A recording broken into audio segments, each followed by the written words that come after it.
Viral video seorang bocah jago teknik fotografi yang berasal dari Nusa Tenggara Timur, NTT. Bocah viral yang jago teknik fotografi tersebut terlihat mengenakan pakaian hitam putih dan bercelana jeans pendek. Video viral bocah jago teknik fotografi tersebut diunggah oleh akun TikTok @moniexalicia, Selasa, tanggal 5 April tahun 2022.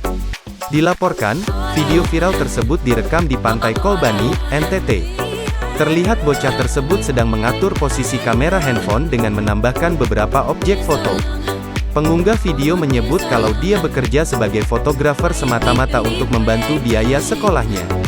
Sontak video tersebut menuai beragam komentar dari warganet.